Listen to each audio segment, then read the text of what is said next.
বা আশা করি 3 তলা উঠতে পারবেন। তার মানে আপনারা এখনো আল্লাহর মতো অনেকটাই সুস্থ আছেন। আমাদের আসলে জেলাতে আসলে আমাদের সরকারিভাবে পুষ্টি সপ্তাহ চলছে, তো এখানে প্রবীণদের নিয়ে একটু আলোচনা হচ্ছে জেলার স্বাস্থ্য পক্ষ থেকে। আমাদের আসলে তত্ত্বাবধায়ক মহোদয় এবং সিভিল সার্জন মহোদয় তারা ময়মনসিংহে একটু প্রোগ্রামে, মানে নিজস্ব প্রোগ্রামে আছেন। তো তাদের অনুপস্থিতিতে আমি আছি, আর সিভিল সার্জন অফিস থেকে ছুটি, ডাক্তার ছুটি, এবং হচ্ছে আমাদের জেলা পাবলিক হেলথ নার্স আছেন, এবং হচ্ছে গিয়ে ডাক্তার খালেদ সাইফুল্লাহ আছে। সবাইকে সালাম, আপনাদের সবাইকে অন্তরস্থ থেকে শুভেচ্ছা জানিয়ে কিছু বড় অপরাধে কিছু বলছি আর কি আমি। আমাদের আসলে স্বাস্থ্য সেবা কিন্তু আসলে উন্নতি হয়েছে।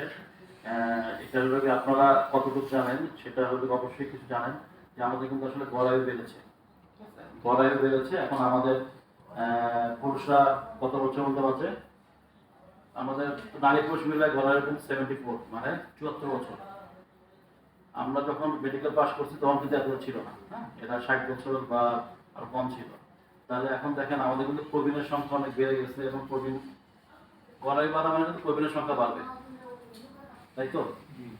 গড়াই বাড়া মানে আগে দেখতেন যে আমরা অনেক হয়তো বাচ্চা, কিন্তু বেশিরভাগ লোকে কিন্তু দেখা যাচ্ছে 40, 50, 60-এর ভিতরে